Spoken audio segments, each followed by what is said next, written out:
Once the principal carpet manufacturing centre of the world, my hometown today is sadly an industrial and architectural wasteland. Most disturbing to me is the almost surreal way that our heritage has disappeared under our very noses, causing barely a murmur of protest to prevent its passing into history. One of the first stages of its demise was the clearing away of most of the town's oldest and finest buildings. During this process, the two main parish churches were isolated from the town by a new road.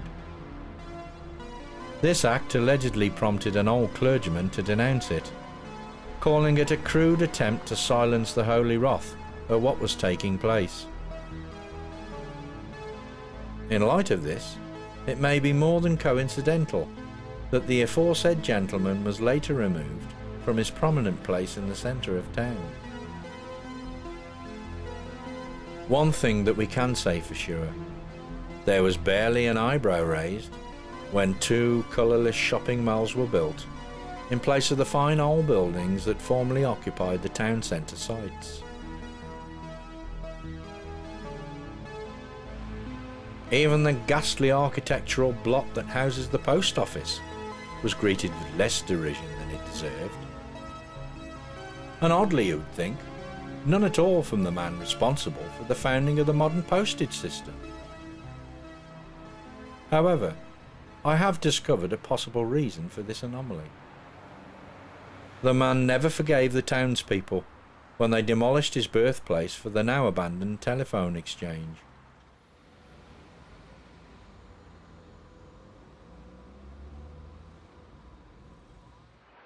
But the final phase of this insanity was the destruction of the carpet industry. To facilitate this, they required the speedy removal of another prominent voice that might possibly rouse up the slumbering population to what was happening. For over a century, the Brinton's Bull had been employed to announce the start and stop times of the industry. Its stentorian tone could be clearly heard for up to a mile away.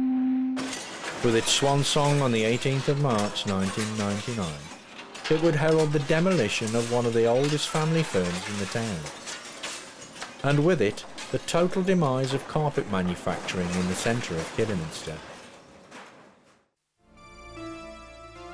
With the passing of the bull, a whole way of life for the townspeople has vanished forever.